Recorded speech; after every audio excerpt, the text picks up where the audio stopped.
And given that this is the first budget prepared in Kartavya Bhavan, 2016 से India का budget 1 फरवरी को पूरी दुनिया के सामने प्रस्तुत होता है। हमारी प्रायोरिटीज और फैसिलिटीज का असेसमेंट और एलोकेशन होता है, इस उम्मीद में कि कुछ ना कुछ ऐसी बातें भी होंगी जो जमीनी स्तर पर हम सबको इम्पैक्ट करती हैं। पर अफसोस, शायद मैंने कुछ ज्यादा ही उम्मीदें लगा रखी थी। स्पीच की शुरुआत सरकार की तारीफों से हुई, जहां पर गवर्नमेंट की उपलब्धियों के बारे में बताया गया। और हो भी क्यों ना, आखिर इस सरकार ने पिछले 12 साल में बहुत सारी पॉलिसीज चेंज किए हैं, जिससे बहुत सारे सिग्निफिकेंट पॉजिटिव इम्पैक्ट हुए हैं, जो डेफिनेटली तारीफ के काबिल हैं। फिर बात हुई कि कैसे हम फास्टेस्ट ग्रोइंग इकोनॉमी हैं और हमको one of the world largest economy का खिताब भी मिला हुआ है, और नंबर्स भी यही बोलते हैं। हमारी जीडीपी 4 ट्रिलियन प्लस डॉलर की है और हमारा बजट भी 53 लाख करोड़ रुपए से ज्यादा का है। पर जिन नंबर का जिक्र नहीं हुआ है इस बजट में,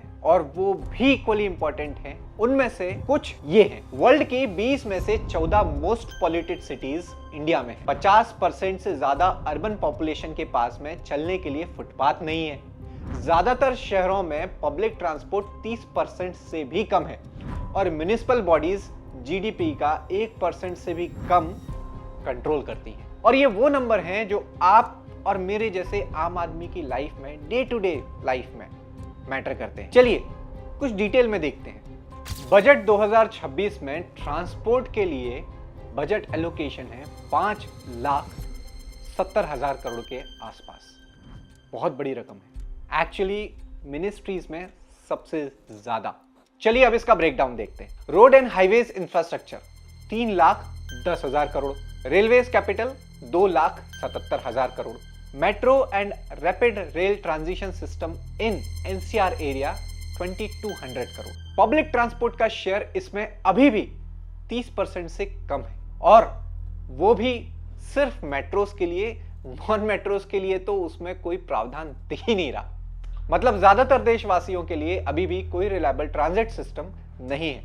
चलिए इसे कुछ और देशों से कंपेयर करते हैं। चाइना के मेजर सिटीज में 70% से ज्यादा पब्लिक ट्रांसपोर्ट राइडरशिप है।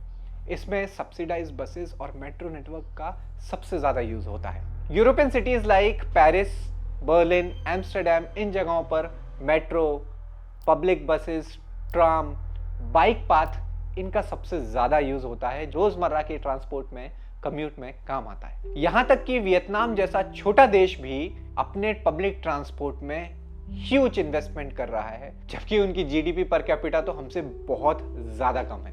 हमारे बजट में इंफ्रास्ट्रक्चर की बात तो है, फंड भी एलोकेटेड है, लेकिन पब्लिक ट्रांसपोर्ट पर इन्वेस्टमेंट स्पेसिफिकली मेट्रो सिटी के अलावा ना के बराबर है।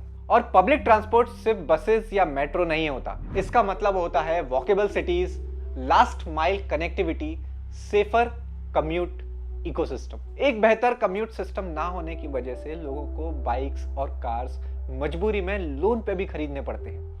इससे कंजम्पशन तो बढ़ता है, लेकिन रोड पे कंजेशन होता है और पोल्यूशन की भी समस्या बढ़ती है। चलिए अब बात पोल्यूशन की ही करते हैं। लास्ट टाइम आपने कब नीला आसमान देखा था? एक सुनहरा, रंगों से भरा सनसेट शायद आपको याद भी नहीं होगा। अब ज्यादातर शहरों में वो होता ही नहीं है, क्योंकि हमारी हवा और हमारा वातावरण बहुत ही दूषित हो चुका है। अगर दुनिया भर के 20 में से 14 मोस्ट पॉल्यूटेड सिटीज में हमारे देश का नाम आता है, तो हम ये एक्सपेक्ट करेंगे कि हमारी वित्त मंत्री अपने बजट स्पीच में इसके बारे में बात करेंगी।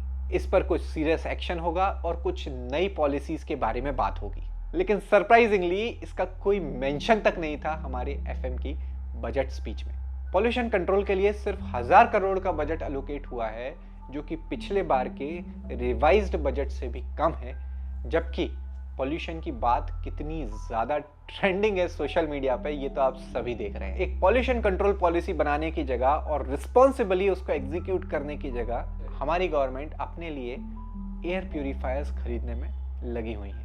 चलिए अब बात करते हैं एक और बेसिक नेसेसिटी की। आजादी के 70 साल हो चुके हैं, लेकिन आज भी हमारे देश में फुटपाथ एक लग्जरी है, जो कि ज्यादातर मेट्रो सिटीज के सिर्फ वीआईपी एरियाज में ही आपको देखने को मिलेगा। ज्यादातर लोग आज भी रोड पे गाड़ियों के बीच चलने पे मजबूर हैं, जिससे एक्सीडेंट का रिस्क बढ़ जाता है।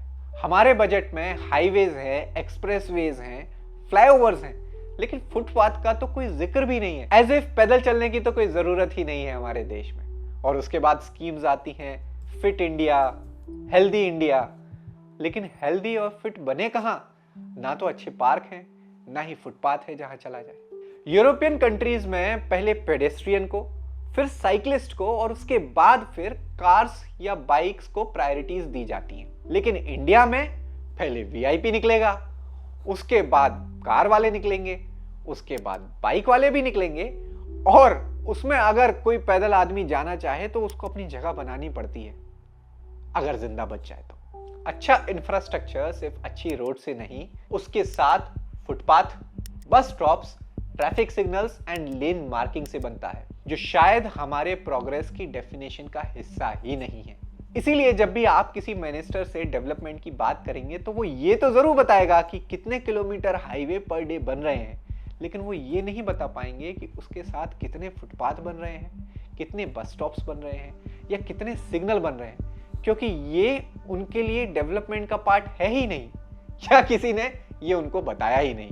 अब हेल्थ केयर और एजुकेशन पर आते हैं। यहां पर हमारी सरकार की प्रायोरिटीज आपको साफ साफ नजर आएंगी। हेल्थ केयर में बजट का सिर्फ 2% यानी तकरीबन 1 लाख करोड़ रुपए का एलोकेशन है, और एजुकेशन में सिर्फ 3% यानी कि तकरीबन 1.5 लाख करोड़ रुपए का एलोकेशन है। हेल्थ केयर और एजुकेशन हमारे देश का ही नहीं, किसी भी देश का फाउंडेशन है, लेकिन हमारे देश में पिछले 70 सालों से इसकी हालत बहुत खराब है। पिछले 10-12 सालों में हम उम्मीद कर रहे थे कि ये बेहतर होगा, लेकिन इसके ऊपर सरकार ने ज्यादा ध्यान नहीं दिया है। कुछ सेंट्रल स्कूल्स और हॉस्पिटल्स की चेन को अगर छोड़ दिया जाए, जैसे कि केवी, जिसको अब पीएम श्री के नाम से जाना जाता है, और एम्स, तो बाकी जगहों पर तो आम इंसान कदम रखने में भी डर लगता है। आयुष के लिए इस सरकार ने अलग से बजट रखा हुआ है, जो कि ठीक भी है, क्योंकि आयुष में प्रिवेंशन पॉसिबल है, लेकिन क्योर का क्या? उसके लिए तो मॉडर्न हॉस्पिटल्स की जरूरत है, नए डॉक्टर्स की जरूरत है, नए रिसर्च इंस्टीट्यूट्स की जरूरत है। और बात नए हॉस्पिटल्स की नहीं है, हमारे पास में ऑलरेडी बहुत सारे हॉस्पिटल्स हैं। बात है एग्जिस्टिंग इंफ्रास्ट्रक्चर को बेहतर करने की, एक अकाउंटेबिलिटी सेट करने की, एक ऑपरेशंस मैनेज करने की। बात यह भी नहीं है कि नया फंड क्यों नहीं आया, बात यह है कि हर साल जो फंड एलोकेट हो रहा है उसका रिजल्ट क्यों नहीं दिख रहा, वहां बेहतरी क्यों नजर नहीं आती, वहां आज भी लोगों को अपने परिजनों की लाशों को कंधों पर, साइकिलों पर उठा के क्यों ले जाना पड़ रहा है। सेंट्रल गवर्नमेंट ने आयुष्मान योजना के नाम से हेल्थ केयर की बहुत अच्छी स्कीम निकाली थी। उसमें भी इतने ज्यादा स्कैम्स होने लगे हैं कि अब काफी सारे हॉस्पिटल्स ने आयुष्मान कार्ड लेना बंद कर दिए हैं। गवर्नमेंट ने हायर एजुकेशन के लिए नए इंस्टीट्यूशंस ओपन करने की बात कही है, स्किल डेवलपमेंट पे भी उनका फोकस है, लेकिन टीचर्स, सिलेबस, स्कूल रिफॉर्म पे कोई नया प्रपोजल नहीं है। नेशनल एजुकेशन पॉलिसी लॉन्च तो हुई है, लेकिन ग्राउंड पे उससे कितना चेंज आया है इसका कोई डेटा प्रेजेंट नहीं किया गया है। बात सिर्फ इतनी है कि जीडीपी बड़ा हो सकता है, बजट का नंबर भी बड़ा हो सकता है, पर जब तक शहर चलने लायक नहीं होंगे, हवा साफ नहीं होगी, हॉस्पिटल अफोर्डेबल नहीं होंगे, पब्लिक ट्रांसपोर्ट रिलायबल नहीं होंगे और प्राइमरी एजुकेशन फ्री नहीं होगा, तब तक ये ग्रोथ आम आदमी के लिए कोई काम की नहीं। मेरे आदर्श भारत में मैं उम्मीद करता हूं कि हमारी भारत सरकार के माननीय मंत्री, नीति बनाने वाले माननीय लोग इस बात के ऊपर विचार करेंगे और अगले बजट में कुछ और चीज़ों के साथ में, कुछ और बेहतरी के साथ में हमारे देश की तरक्की की बात करेंगे। मिलते हैं अगले वीडियो में। जय हिंद।